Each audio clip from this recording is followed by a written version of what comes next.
السلام عليكم ورحمه الله وبركاته، واهلا بكم يا اخواتي. نبدا كلامنا بالصلاه على سيدنا محمد وعلى اله وصحبه اجمعين، ونبدا بتصريحات الهلال السوداني اللي طلعت للاهلي. والتصريحات دي بتقول يا جماعه ان الهلال السوداني بيطالب الكاف بانه يلعب المباراه بدون جمهور. وده بسبب ايه؟ قال لك ان احنا لعبنا المباراه بتاعتنا في السودان بدون جمهور، ومن مبدا العدل والمساواه لازم نلعب برضه المباراه في مصر بدون جمهور. احنا مالناش دعوه بقى انتوا دخلتوا جماهير الملعب بتاعكم ما فيهوش، ما يسمحش بوجود الجماهير، لكن الموضوع براكوا يا صاحبي. ما تخافش، الخوف اللي جواك ده ان شاء الله هيبقى اكيد عشان تصدق، بس عشان ما حدش يقعد يكتر. واخواتي الهلاليه اللي قاعدين يقعدوا بقى يقول لك لا ده احنا عند الكوكو، لا ما تقلقش كرويا انت هتتدك في القاهره، لكن غير كده والله فوق دماغنا. التصريح الثاني وده اللي انا هتكلم فيه برضه بمستوى اكبر من كده، ان الهلال السوداني طالع يقول لك ان احنا مش عايزين الماتش بتاعنا يكون في القاهره. انتوا عايزينه فين؟ عايزينه في ارض محايده، يعني نروح نلعب في ليبيا مثلا، نروح نلعب في تونس، في الجزائر، اي حته. ده تصريح الهلال السوداني يا جماعه، بيقول للكاف احنا عايزين الماتش يتلعب في ارض محايده. طب ليه يا جماعه؟ قال لك لان الموضوع هيكون في خطر على اللعيبه بتاعتنا والاداره والجهاز الفني بتاعنا. وده بسبب ايه؟ قال لك بسبب الجمهور. الجمهور ممكن يتعرض للعيبه بتاعتنا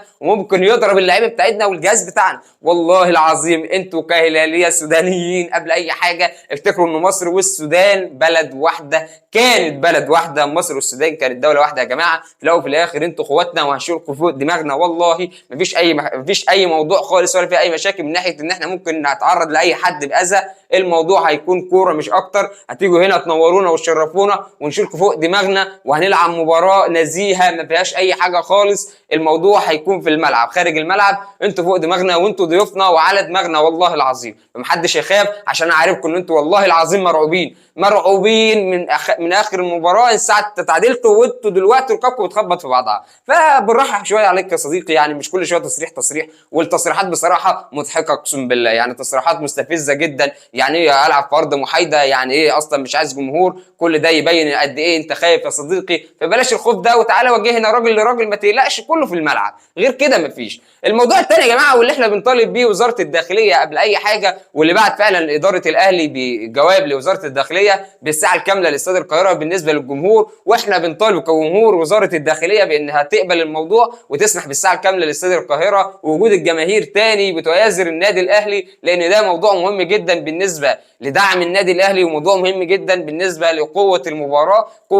مباراه مصيريه ومهمه جدا بالنسبه للاهلي، يمكن تكون من اكثر المباريات في اخر 10 سنين مهمه للنادي الاهلي بعد القضيه ممكن طبعا. فاحنا عشان كده بنطالب وزاره الداخليه تسمح بوجودنا. اسمحوا بوجودنا وما تقلقوش، والله ما حدش يعمل شغب ولا اي حاجه. والله العظيم الجمهور المصري مبسوط، وهيبقى مبسوط اكتر ان هو يدخل المباريات من تاني. والله العظيم يا جماعه احنا محرومين من حاجه احنا نفسنا فيها، وارجوكوا اسمحوا بده والله ما تقلقوا. هنبقى محترمين جدا وهنبقى مؤدبين ومفيش اي شغب، مفيش اي حاجه. فنداء لكل جماهير الاهلي، اتمنى من حضراتكم ان انتوا تفعلوا الهاشتاج بتاع السماح بالساعه الكامله في استاد القاهره، لان الموضوع مهم جدا وهيفيدنا احنا كاهلي جدا جدا، وهيفيد طبعا لعيبه الاهلي وهيفيدنا احنا كجمهور، لان ان شاء الله الموضوع يتطور ويسمحوا بتواجد الجمهور مره ثانيه في ساعه كامله دايما ان شاء الله في كل مباريات الدوري، اي مباراه داخل مصر. فالموضوع هيتطور وهيبقى فيه تطور ان شاء الله امني. فالسماح وزاره الداخليه ارجوكوا اسمعوا للاهلي واسمعوا لجمهور الاهلي وجمهور مصر بان احنا نحضر المباراه، لانها مباراه اكون او لا اكون، وبتتلعب